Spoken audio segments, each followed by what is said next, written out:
Bismillahirrahmanirrahim. Assalamualaikum warahmatullahi wabarakatuh.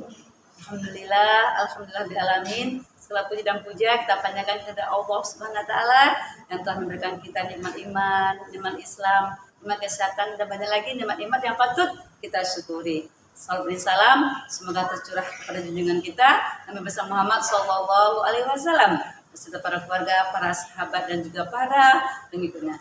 Alhamdulillah kita bertemu kembali ya dalam kajian Islam secara online yang diselenggarakan oleh Yayasan Bunian Jakarta. Baik, agar kajian ini merupakan berkah, rahmat dan ridho dari Allah Subhanahu wa taala, kita buka sama-sama baca basmalah. Bismillahirrahmanirrahim. Adapun tema kita hari ini adalah menjadi manusia yang bermanfaat. Pasti kita penginkan hidup kita di dunia ini menjadi manusia yang bermanfaat. Ketika kita bermanfaat di dunia, insya Allah kita akan mendapatkan pahala, ganjaran, kebaikan di akhirat nanti. Nah, saya bacakan ya Rasulullah ya dari Ibnu Umar bahwasanya ada seorang laki-laki yang mendatangi Rasulullah SAW. Dia berkata, wahai Rasulullah, manusia apa yang paling dicintai oleh Allah? Dan amal apa yang paling dicintai oleh Allah Azza wa Jalla? Ini dari Ibnu Umar ya. Jadi ada seorang laki-laki ini datang kepada Rasulullah. Kemudian bertanya kepada Rasulullah, wahai Rasulullah, manusia apa yang paling dicintai oleh Allah? Dan amal apa yang paling dicintai oleh Allah Azza wa Jalla? Rasulullah SAW menjawab ya, manusia yang paling dicintai Allah adalah yang paling bermanfaat bagi manusia lainnya. Sedangkan amal yang paling dicintai oleh Allah adalah kebahagiaan yang engkau beri, yang diberikan kepada diri seorang muslim, atau engkau menghilangkan kesulitannya, atau engkau melunasi hutangnya, atau membebaskannya dari kelaparan. Masya Allah, nih luar biasa ya perkataan daripada Rasulullah. Nah, jadi ya juga kita lihat juga di sini. Dan sesungguhnya jika aku berjalan bersama saudaraku untuk menaikkan satu hajat atau keperluan, aku lebih sukai daripada aku bertikap di masjid, yaitu Masjid Madinah selama sebulan. Ini juga hadis riwayat Tabrani dalam Al-Mu'jam Al-Awsat ya. Jadi ini menunjukkan kepada kita bagaimana menjadi orang yang bermanfaat. Jadi orang yang bermanfaat itu bahkan di sini dikatakan yang hadis Tabrani ini bagaimana seseorang itu memenuhi keperluan saudaranya itu lebih dia senangi daripada dia beriktikaf di masjid. Menunjukkan kepada kita ketika kita bermanfaat buat orang lain itu manfaatnya sangat banyak sekali, peroleh kebaikan-kebaikan yang berlapis-lapis insyaallah. Kemudian juga kita lihat juga pelajaran apa yang kita dapatkan dari hadis ini ya. Jadi tadi kita bicara masalah tadi ditanyakan kepada ditanya kepada Rasulullah ya, manusia apa yang paling dicintai oleh Allah dan amal apa yang paling dicintai oleh Allah ya. Tadi dijawab manusia paling dicintai Allah adalah yang paling bermanfaat bagi manusia lainnya, sedangkan amal yang paling dicintai Allah adalah apabila kita memberikan kemudahan bagi seseorang, memberikan kebahagiaan bagi seseorang, membebaskan dia dari hutang atau membebaskan dia dari kelaparan. Nah, apa pelajaran yang kita dapat dari hadis ini? Ini kita bahas sama-sama ya. Yang pertama, semangat para sahabat untuk menjadi hamba yang dicintai oleh Allah, sehingga mereka bertanya ciri-ciri yang paling dicintai Allah ke siapa. Jadi sahabat kalau berkumpul dengan Rasulullah kita bertanya, berburu ya, siapa yang dicintai oleh Allah. Ini menunjukkan semangat para sahabat ingin menjadi hamba yang dicintai oleh Allah, sehingga mereka bertanya ciri-ciri manusia yang dicintai oleh Allah.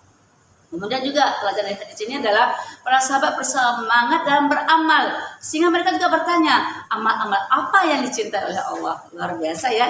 Jadi para sahabat ini memang fastabiqul khairat, bersemangat bertanya kepada Rasulullah agar bisa menjadi orang yang dicintai oleh Allah, agar bisa melakukan amal yang dicintai oleh Allah. Nah, apa pelajaran dari hadis ini juga? Yang ketiga adalah orang yang paling dicintai Allah adalah orang yang paling bermanfaat untuk sesama manusia. Islam mengajarkan manusia untuk bisa memberi manfaat untuk orang lain. Jadi jangan kita hanya fokus dengan diri kita sendiri, fokus dengan masalah kita, fokus dengan kebutuhan kita, fokus dengan keinginan kita, tapi kita perhatikan sekitar kita, perhatikan kiri kanan kita, perhatikan saudara-saudara kita, perhatikan ya tetangga kita, perhatikan masyarakat kita. Ketika kita punya kontribusi, kita bermanfaat buat masyarakat kita, tetangga kita, keluarga kita, bangsa kita, insya Allah itu adalah dikatakan orang yang paling dicintai oleh Allah. Kemudian yang keempat, pelajaran dari hadis ini menyenangkan atau membuat bahagia hati saudaranya juga merupakan amalan yang paling dicintai oleh Allah. Jadi kalau kita ingin melakukan amalan apa yang paling dicintai oleh Allah, lakukanlah. Ya, amalan itu bisa membuat hati saudara kita itu senang, ya. Kita membahagiakannya dengan membebaskannya dari hutangnya, membebaskannya dari kesulitannya, kemudian juga memberikan dia makanan ketika dia kelaparan, menghibur dia ketika lagi kesedihan, kemudian kita menolongnya dari kesulitan. Itu juga dikatakan amalan yang paling dicintai oleh Allah. Jadi tidak fokus dengan diri sendiri. Itulah agama Islam. Agama Islam itu adalah rahmatan lil alamin. Agama Islam adalah agama yang selalu peduli terhadap sekitar, peduli terhadap lingkungan. Apalagi pelajaran dari hadis yang kita bisa dapatkan, amalan yang paling cinta Allah adalah tadi menghilangkan rasa lapar. Jadi kita lihat ya saudara-saudara kita yang mungkin kelaparan di Palestina atau di misal lainnya, ya kita bantu mereka dengan memberikan infak sedekah kita. Jadi seorang muslim itu tidak membiarkan kerabatnya atau tetangganya ataupun siapapun yang kita tahu tidak dapat makanan dalam kondisi kelaparan. Ketika kita memberikan makanan, kita memberikan kebutuhannya, insya Allah itu adalah orang yang amal yang paling dicintai oleh Allah. Karena apa? Allah tersenyum ketika orang itu ya memberikan sedekah pada orang-orang yang tadi kelaparan, ya kesulitan. Ya, jadi sebelum sedekah itu sampai, ya sebelum senyum itu sampai ke tangan penerima bantuan kita, Allah sudah terlebih dahulu tersenyum. Masya Allah ya, bayangkan aja kalau Allah tersenyum dengan amal soleh kita, alangkah bahagianya kita. Nah kita juga ada rasa ketenangan, rasa bahagia, kita bisa membantu sesama manusia. Ada rasa ya Allah, terima kasih ya Allah, kau berikan kesempatan aku untuk berbuat baik. Terima kasih ya Allah, kau berikan kesempatan aku untuk melakukan kebaikan-kebaikan. Oleh karena itu, ayo kita laksanakan ya hadis ini. Apalagi pelajaran pada hadis ini, hutang bisa terbawa sampai akhirat, sehingga kalau kita membantu orang lain yang bebas dari hutang adalah salah satu amalan yang dicintai oleh Allah. Jika ketika ada seseorang berhutang dia tidak sanggup untuk bayar hutangnya, kita bantulah, kita bantu untuk bisa melunasi hutangnya, karena nanti hutangnya harus sampai dibawa ke akhirat. Dan hutang tersebut dibawa akhirat, ketika kita membantu seseorang yang berhutang, itu juga termasuk amalan yang dicintai oleh Allah. Makanya kadang-kadang kalau setelah orang meninggal kan suka ditanyakan apakah orang ini punya tunggakan, ada punya hutang piutang, kenapa? Supaya nanti hutangnya itu tidak dibawa di akhirat. Tidak dibawa di akhirat, makanya ketika dia tidak sanggup membayar hutangnya, ayo yang berkelebihan hartanya, ayo ya yang menggunakan zakatnya, ayo yang ingin berinfak bersedekah, ya bahagiakan, itu ringankan orang-orang tetangga, sahabat, karib, kerabat, keluarga yang berhutang. Lagi pelajaran dari hadis yang kita bisa dapatkan dari hadis tersebut, memenuhi kebutuhan atau hajat saudaranya adalah amal yang dicintai oleh Allah. Tadi, jadi Rasulullah mengatakan, jadi memenuhi hajat, kebutuhan saudara kita itu bakal lebih bagus daripada itikaf 1 bulan di Masjid Nabawi. Kenapa? Kalau kita itikaf kan itu amalan kita buat diri kita sendiri aja, hablum minallah saja. Tetapi kita tidak peduli dengan lingkungan, tetapi kita peduli dengan lingkungan, insya Allah itulah amalan ya yang paling dicintai oleh Allah, karena kita telah memenuhi hajat saudara kita. Itu lebih dicintai oleh Allah daripada kita itikaf ya di Masjid Nabawi selama sebulan penuh. Masya Allah, Islam itu luar biasa ya. Bahkan karena kita mungkin belum sanggup itikaf selama 1 bulan, tapi ketika kita bisa memenuhi kebutuhan hajat saudara kita, insya Allah itu juga pahalanya bersama. Yang kedelapan, begitu indahnya ajaran Islam. Bagaimana Islam mengajarkan untuk menebar kebaikan kepada sesama manusia. Islam adalah agama rahmatan lil alamin. Tadi saya katakan, Islam adalah agama rahmatan lil alamin. Ketika Islam adalah agama rahmatan lil alamin, semuanya akan merasakan ya keberadaan Islam. Islam adalah agama yang tentram. Islam adalah agama yang tenang. Islam adalah agama yang membawa kemaslahatan. Islam adalah agama yang membuat perdamaian. Islam adalah agama yang membuat ya kepedulian sosial. Islam adalah agama rahmatan lil alamin. Nah, apa kaitannya tema hadis ini kalau kaitannya dengan Al-Qur'an? Kita belajar masalah hadis ya. Kaitannya dengan Al-Qur'an adalah contoh semangat para sahabat untuk menjadi hamba yang dicintai Allah dan selalu ingin menjadi orang yang terdepan di dalam mengamalkan agama. Patutlah dicontoh oleh generasi selanjutnya. Karena orang yang mengikuti generasi para sahabat adalah orang yang mendapatkan ridho dari Allah Subhanahu wa taala. Jadi Islam itu luar biasa ya para sahabat tadi ya dicontohkan tadi bagaimana bertanya pada Rasulullah ciri-ciri siapa yang paling dicintai oleh Allah?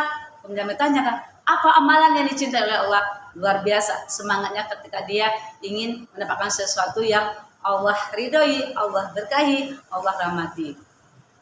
Nah, mengenai semangat para sahabat ini itu bisa kita lihat dalam surat Taubah ayat 100. Dimana sahabat itu pada semangat ya untuk mengetahui siapa sih orang yang paling cintai Allah, siapa sih amal yang paling dicintai oleh Allah. Itu bisa lihat surat Taubah ayat 100. Saya bacakan artinya, orang-orang yang terdahulu lagi yang pertama-tama masuk Islam dari orang muhajirin dan ansar dan orang-orang yang mengikuti mereka dengan baik. Allah ridho kepada mereka dan mereka pun ridho kepada Allah, dan Allah menyediakan bagi mereka surga-surga yang mengalir sungai-sungai di dalamnya selama-lamanya. Mereka kekal di dalamnya, itulah kemenangan yang besar. Masya Allah ya. Jadi ketika kita bisa merasakan bagaimana para sahabat ya, dari muhajirin dan ansar, itu juga para sahabat yang betul-betul bersemangat ya, ingin menanya kepada Rasulullah, bersemangat bertanya, menerima ilmu dari Rasulullah, selalu diperhatikan karena insya Allah mereka akan mendapatkan surga, mendapatkan kemenangan. Dan surat Taubah ayat 100. Kemudian juga apa? Kalau kaitan dengan Al-Quran, Islam mengajarkan konsep ajaran yang rahmatan lil alamin.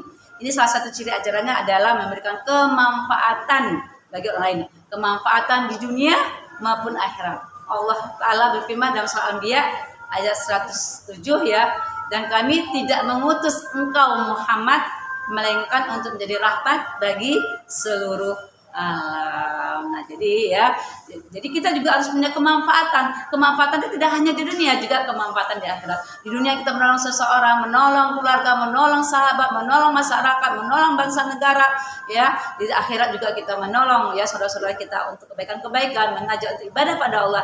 Jadi kita punya kemanfaatan. Tidak hanya kemanfaatan dunia saja, tapi kita juga punya kemanfaatan dunia dan akhirat. Yang ketiga, tolong menolong adalah salah satu bentuk perintah yang diberikan Islam kepada umatnya. Allah Ta'ala berfirman, dan tolong menolonglah kamu dalam mengerjakan kebajikan dan takwa. Dan jangan tolong menolong dalam perbuatan dosa dan permusuhan. Bertakwalah kepada Allah, sesungguhnya Allah sangat berat sisaannya. Surah Al-Maidah ayat 2. Jadi ibu-ibu semua, bapak-bapak semua, para hadirin semua, pemirsa semua. Jadi di sini kita memang harus saling tolong menolong ya. Karena apa? Kita tolong menolong juga dari apa? Tolong menolong dalam mengerjakan kebajikan dan takwa. Jangan tolong menolong dalam dosa dan permusuhan. Takwa kepada Allah tadi, karena kita pahami Allah sangat berat sisanya. Jadi kalau kita ingin tolong menolong dalam kebaikan dan ketaatan ya. Nah, ini kita insya Allah kita melaksanakan surah Al-Maidah ayat 2 karena itu perintah Allah ketika kita saling mengerjakan kebajikan dan saling tolong menolong dalam kebajikan dan takwa. Nah, beberapa itulah yang bisa kami sampaikan ya mengenai uraian hadis, bagaimana bersemangatnya para sahabat bertanya kepada Rasulullah tadi ya, bertanya kepada Rasulullah, siapa orang yang paling dicintai oleh Allah? Orang yang paling dicintai oleh Allah adalah tadi yang kita bahas adalah orang yang itu kan memberi manfaat kepada orang lain gitu ya. Sedangkan apalagi ya, amal apa yang paling dicintai oleh Allah adalah amal ya ketika bisa kita memberikan kemudahan ya, memberikan kesenangan, kebahagiaan bagi orang lain. Jadi intinya kita menjadi orang yang bermanfaat bagi orang lain. Insya Allah kemanfaatan kita di dunia maupun kemanfaatan di akhirat. Jadi orang-orang yang rahmatan lil alamin, karena sesuai dengan prinsip Islam sebagai rahmatan lil alamin. Mungkin itu yang bisa saya sampaikan pada kesempatan hari ini. Salah kilaf saya mohon maaf, mohon ampun kepada Allah SWT. Pada pemirsa semua saya mohon maaf lahir batin, karena kebenaran ketanya dari Allah. Alhamdulillah fala takunun mumtarin. Mohon maaf lahir dan batin. Assalamualaikum warahmatullahi wabarakatuh.